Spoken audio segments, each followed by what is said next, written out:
आज हमारी शादी है नीलम, तुम्हें इस बात की खुशी नहीं है क्या? मैं बहुत खुश हूँ अनिल, लेकिन तुम्हारे कमरे में जब गई तो मुझे कुछ अजीब सी फीलिंग हुई। अजीब सी फीलिंग? लेकिन क्यों? लग रहा था जैसे कोई है वहां पर। मैं खिड़की से बाहर झांक रही थी कि तभी पीछे से मुझे किसी ने आवाज दी। पीछे से तुम्हें कौन बुलाएगा नीलम? ये सब तुम्हारा भ्रम है और कुछ नहीं। ये सब तो ठीक था, लेकिन जब मैं पीछे मुड़ने की कोशिश कर रही थी तभी किसी ने पीछे से मुझे जोरदार धक्का दिया और मैं नीचे गिरने ही वाली थी, लेकिन तुम्हारे पापा ने आकर मेरी जान बचा ली। इतना सब कुछ हो गया और तुम मुझे अब बता रही हो? शुक्र मनाओ कि पापा वहीं पर थे, नहीं तो आज अनर्थ हो जाता। लेकिन पापा ने तो मुझसे कुछ भी नहीं कहा। शायद उन्होंने नोटिस नहीं किया होगा, शादी के कामों में भी व्यस्त हैं वो, इसीलिए शायद तुम्हें बता नहीं सके। नीलम और अनिल की शादी का शुभ मुहूर्त भी आ चुका था, लेकिन उस घर में छिपा उस राज के बारे में किसी को भी पता नहीं था कि ये अनहोनी होने वाली थी। हमारी शादी आखिर हो गई अनिल, मैं तो बहुत खुश हूँ, लेकिन तुम्हारा चेहरा ऐसे उतरा हुआ क्यों है? कोई परेशानी है क्या? अनिल ने नीलम से अपनी परेशानी छुपाने का प्रयास किया, लेकिन उसकी सन्नाटे ने सब कुछ बयां कर दिया। क्या बात है अनिल? आज हमारी जिंदगी का सबसे खास दिन है, सुहागरात की सेज सजी हुई है और तुम हो कि बिल्कुल भी मूड में नहीं हो। क्या हुआ? क्या हुआ है अनिल? अनिल के आंसू नीलम को भी रुला रहे थे। बात बहुत गंभीर थी। अनिल की परेशानी उससे देखी नहीं गई। बोलो अनिल, तुम बेझिझक बता सकते हो। अब तो हम दोनों पति पत्नी बन चुके हैं, अब हमारे बीच सब कुछ जायज है। अगर तुम्हें कुछ बात को लेकर परेशानी है कि सुहागरात के दिन ये सब बताने से ये दिन खराब हो जाएगा, तो प्लीज ऐसा मत सोचो। मेरा प्यार तुम्हारे लिए कभी कम नहीं होगा। नीलम की बातें सुनकर अनिल फूट फूट कर रोने लगा और कहने लगा, ये बात मैं तुमसे छुपाना नहीं चाहता, लेकिन मेरी माँ ने मुझे तुमको ये बात बताने से मना कर दिया था। ऐसी भी क्या खास बात है जिसपे मेरी सासू माँ ने पर्दा डालने की कोशिश की? अनिल प्यार से अपनी पत्नी को बाहों में लिए उसकी ओर बढ़ने लगा। तभी कमरे की लाइटें ऑन ऑफ होने लगी। बात थोड़ी अलग है। दरअसल तुमसे पहले भी मेरी जिंदगी में कोई आई थी। मैं उस लड़की से शादी नहीं करना चाहता था, लेकिन मेरे पापा ने मेरी कोई बात नहीं सुनी और जबरदस्ती मुझे उससे शादी करने के लिए मजबूर कर दिया। मजबूरी में कामिनी के साथ मेरी शादी हो गई। ये सब तुम मुझे अब बता रहे हो अनिल? पहले क्यों नहीं बताया तुमने? बताने लायक कुछ नहीं था वैसे तो। फिर क्या हुआ? क्या तुमने उस लड़की को मेरे लिए छोड़ दिया? लेकिन वो है कहाँ? पूरी कहानी सुनो नीलम। तुम तो पूरी कहानी सुनने से पहले ही मुझे गलत समझ रही हो। नहीं नहीं, तुम बताओ। शादी के बाद हमारे बीच कुछ ठीक नहीं था। मैंने तो उसे कभी छुआ भी नहीं, इसलिए वो मुझे छोड़कर चली जाना चाहती थी। लेकिन तुमने उसको अपनाया क्यों नहीं? मैं उसको ठीक तरह से जानता भी नहीं था।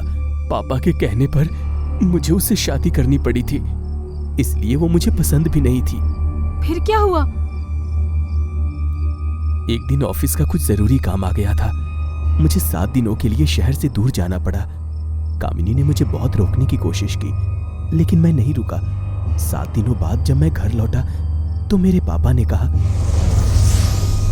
कामिनी घर छोड़कर चली गई है। कहाँ गई है मालूम नहीं, हम लोगों को कुछ बता कर भी नहीं गई। बस फिर कामिनी के बारे में कुछ पता नहीं चला। कहाँ गई, किसके साथ गई, क्यों गई, किसी को भी मालूम नहीं।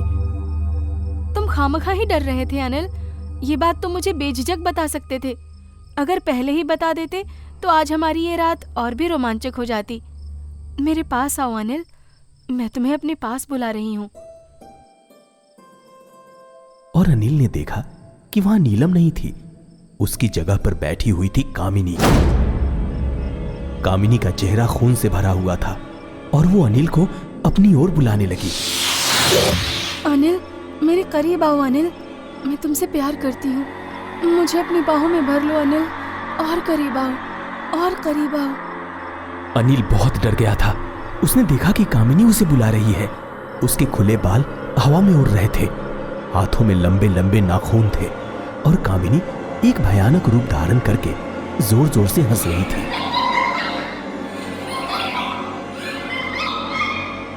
अनिल ने यह सब देखकर अपना संयम पूरी तरह से खो दिया और चिल्लाने लगा, नहीं कामिनी, यहां पर नहीं। लेकिन ये कैसे हो सकता है? तुम कौन हो? मुझे छोड़ दो। मैंने क्या गलती की है? छोड़ दो मुझे। कामिनी हंसती रही और कहती रही, नहीं, कभी नहीं। मैं अब जीवित नहीं हूँ। मैं तुम्हें मेरे साथ ले जाने आई हूँ। तुम्हारे परिवार ने मेरे साथ बहुत गलत किया है। तुम सभी पुरुष एक समान होते हो, एक जैसे। लेकिन मैं तुम्हें ले जाने के लिए बहुत बैठ गई हूँ और मैं तुम्हें ले जाऊंगी। नहीं, मुझे छोड़ दो। मैंने कुछ गलती नहीं की है, मुझे जाने दो। तभी लाइट फिर से आ गई। अनिल ने देखा कि वहां पर केवल नीलम ही थी, कोई और नहीं। अनिल को यह देखकर राहत मिली। वो नीलम के पास गया और उसे समझाने लगा, तुम्हें हुआ क्या है अनिल? कामिनी कहाँ है? तुम्हारे अलावा यहाँ कोई और नहीं है। तुम्हारी हालत इतनी खराब कैसे हो गई? क्या देखा तुमने? बताओ। कामिनी की आत्मा यहाँ थी, मुझसे बात कर रही थी। यहाँ तक कि उसने मुझे ले जाने के लिए कहा था। यहाँ तक कि उसने मेरी परिवार को उसकी मौत के लिए जिम्मेदार ठहराया था। लेकिन अब वहाँ कोई नहीं है। कामिनी कहाँ गई? वो भूत है नीलम, और मैं यहाँ नहीं रह सकता। शांत हो जाओ अनिल, इतना डरो मत। मेरी बातों पर विश्वास करो। सचमुच यहाँ तुम्हारे अलावा कोई और नहीं है। तुम्हारे दिमाग में कामिनी के बारे में अज्ञात डर है। उसके गायब हो जाने की घटना तुम्हें अंदर ही अंदर खा रही है और इसीलिए तुम इस तरह सोच रहे हो। लेकिन डरो मत, कुछ नहीं होगा। मैं तुम्हारे और तुम्हारे परिवार को कोई हानि नहीं होने दूंगी। उस दिन की रात में दोनों की नींद पूरी तरह से उड़ चुकी थी। वे गहरे चिंता में थे। वे सुबह की प्रतीक्षा कर रहे थे। जब सूर्य की पहली किरण आई तो नीलम उठी और वॉशरूम में फ्रेश होने चली गई। पूरी रात की थकावट के कारण अनिल की आंखें खुल गई। वे डर के मारे हुए थे। जब नीलम बाथरूम में गई तो उसने आईने की ओर देखा। वहां पर कामिनी की जगह उसका भयानक चेहरा था। नीलम चिल्लाने लगी। अचानक कामिनी आईने से बाहर आ गई और नीलम की ओर बढ़ने लगी। छोड़ दो मुझे जाने दो। कौन हो तुम? क्या चाहती हो? मुझे मत मारो, मैं नहीं जानती। मुझे छोड़ दो। मैं तुम्हारे सामने हाथ जोड़ती हूँ। अनिल, अनिल, अनिल बचाओ, कोई बचाओ मुझे। अनिल। नीलम को यह सब सहन नहीं हो पा रहा था और डर की वजह से बेहोश होकर गिर पड़ी। उसी समय अनिल की आंख खुल गई। उसने बाथरूम की ओर दौड़ते हुए आवाज सुनी और चला आया। बाथरूम का दरवाजा अंदर से लॉक था। उसने अपनी जान को जोखिम में डालकर दरवाजा तोड़ दिया और अंदर जाकर देखा कि आईने का शीशा पूरी तरह से टूट चुका था। नीलम का शरीर बिल्कुल पीला पड़ चुका था और वो बेहोश होकर जमीन पर गिर पड़ी थी। तभी अनिल ने उसे अपनी गोद में उठाया और बिस्तर पर लेटा दिया। उसने टेबल पर रखे पानी के गिलास से पानी लिया और नीलम के चेहरे पर छिड़काव किया। लेकिन नीलम का होश जा चुका था। वो तुरंत बाहर जाकर अपने माता पिता को सब कुछ बताया। ठीक है, आप मेरे साथ चलिए। अनिल बेटा, हो सकता है थकान की वजह से ऐसा हुआ हो, पर आप ज्यादा सोचिए मत, मैं देखता हूं। ठीक है, आप चलिए मेरे साथ।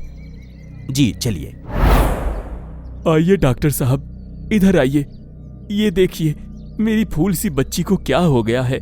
वो सिर्फ इस घर की बहू नहीं, मेरी बेटी है। ठीक है, आप लोग वहां से हट जाइए और मुझे देखने दीजिए। डॉक्टर ने अच्छे से नीलम की जांच की और उसके बाद उन्होंने कहा, पल्स नॉर्मल है, डरने की कोई बात नहीं है। मैं एक इंजेक्शन दे देता हूं, उससे नीलम को जल्दी होश आ जाएगा। और कुछ दवाइयां भी लिख देता हूं। उसका प्रेशर लो है, वो सब ठीक हो जाएगा। डॉक्टर इंजेक्शन देने के बाद चले गए। कुछ घंटों के बाद नीलम को होश आ गया। अनिल ने दवा की प्रिस्क्रिप्शन लेकर दवाई की दुकान के लिए रवाना हो गया। नीलम आराम कर रही थी। पापा जी और माँ उसे छोड़कर बाहर आ गए। ये सब सच नहीं हो सकता। कामिनी वापस कैसे आ सकती है? तुम क्या कह रहे हो? मुझे कुछ समझ में नहीं आ रहा। नहीं, कुछ नहीं। तुम कमरे में जाकर थोड़ी देर आराम करो। मैं किचन में जाकर हम दोनों के लिए थोड़ी चाय बनाता हूँ। मैं कर लूंगी, तुम क्यों परेशानी उठा रहे हो? ठीक है, आज तुम थोड़ा सा आराम कर लो। रोज ही तो काम करती हो, मैं बस बैठा बैठा बोर होता हूँ। इससे बेहतर तुम्हारी मदद करूं। अनिल की मां को उसके पति का बदलता हुआ व्यवहार कुछ अच्छा नहीं लगा और वो अपने कमरे में चली गई। ये कैसे हो सकता है? कामिनी को तो मैंने अपने हाथों से अरे ये चाय तो गिर गई। उफ, अब क्या करूं? तभी किचन के अंदर रखे सारे बर्तन गिरने लगे। गिरधर का पसीना छूटने लगा और उसने चीखना शुरू किया। नहीं नहीं, कौन है यहाँ? कौन है यहाँ पर? सामने क्यों नहीं आ रहे हो? कौन हो तुम? तभी कामिनी जोर जोर से हंसने लगी और अचानक गिरधर के पास आकर उसका गला दबा दिया। गिरधर सांस नहीं ले पा रहा था, उसको घुटन हो रही थी। मौत तेरे बिल्कुल सामने खड़ी है गिरधर। तूने क्या सोचा था? अच्छे आदमी बनने का ढोंग रचाकर तू सभी की आंखों में धूल झोंकेगा। मैं ये होने नहीं दूंगी।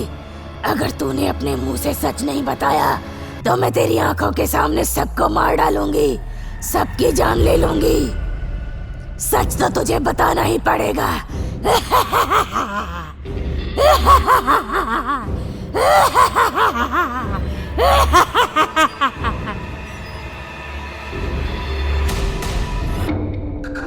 कामिनी ने गिरधर को छोड़ दिया।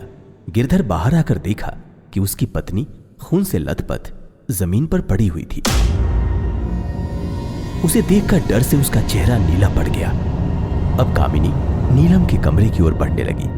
तभी वहां पर अनिल आ गया, लेकिन उसके पिता को ऐसे डरा हुआ पाकर उसे कुछ कुछ समझ में आया। मां की ऐसी हालत देखकर वो बिल्कुल चुप हो गया। तभी फिर से कामिनी की हंसने की आवाजें गूंजने लगी।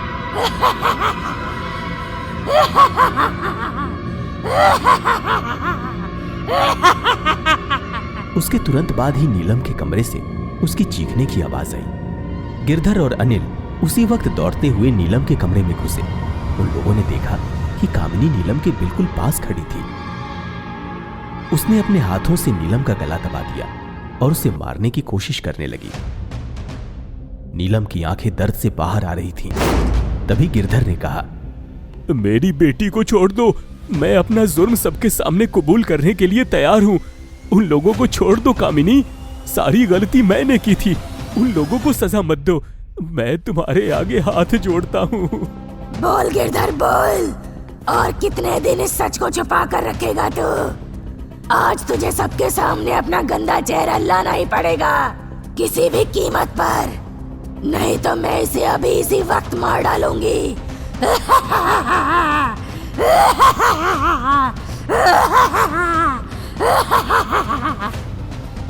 नहीं नहीं, छोड़ दे उसे कामिनी। मैं आज ये सच सबके सामने कहूंगा। क्या बात है पापा, आपने किसी बात को मुझसे छुपाया था? जब तुम ऑफिस के कामों में कुछ दिनों के लिए बाहर गए थे, तब मेरी पत्नी भी किसी काम से एक दिन अपने मायके चली गई थी। उस समय घर में मेरे अलावा, कामिनी के अलावा कोई भी नहीं था। कामिनी मुझे बहुत पसंद थी। उसकी उस पिघलती हुई रूप को देखकर मैंने अपना आपा खो दिया। मुझे कुछ सूझ नहीं रहा था। मैंने उसे अकेले पाकर कामिनी का बलात्कार किया था, लेकिन कामिनी उस अपमान को सहन नहीं कर पाई और टेबल पर रखी खंजर को लेकर अपने पेट में घुसा दिया। उसने अपनी जान दे दी। पुलिस केस हो जाने के डर से मैंने उसे एक बस्ते में डालकर गाड़ी की पिछली डिक्की में डाल दिया। फिर तेजी से गाड़ी चलाकर नदी के किनारे जा पहुंचा। वहां कोई नहीं था। मैंने उस बस्ते को पानी में फेंक दिया और घर लौट आया। उसके बाद किसी को भी कामिनी की नहीं रहने की भनक नहीं लगने दी। सभी को बताया कि वो घर छोड़कर चली गई है। तुम दोनों की आपसी अनबन को मायने में रखकर किसी ने संदेह भी नहीं किया। मुझे लगा कि मैं बच गया हूं, लेकिन कामिनी की आत्मा प्रतिशोध लेने के लिए लौट आई थी। अब वो हम सबको मार डालेगी। कामिनी नीलम को खिड़की से धक्का देने वाली थी, लेकिन उसी समय गिरधर नीलम को हटाकर खिड़की से खुद कूद गया। उसने अपनी जान की बजाय नीलम और अनिल की जान बचा ली। कामिनी का क्रोध शांत हो गया था। अनिल ने पुलिस को बुलाया। पुलिस आकर उन दोनों की लाशों को लेकर चली गई। इसके बाद सब कुछ ठीक हो गया। अनिल और नीलम का शादीशुदा जीवन खुशियों से भर गया। कामिनी का बुरा साया उन दोनों की जिंदगी से हमेशा के लिए हट चुका था। अगर आपको हमारी कहानियाँ पसंद आती हैं तो हमारे चैनल को लाइक करें, सब्सक्राइब करें और शेयर करें।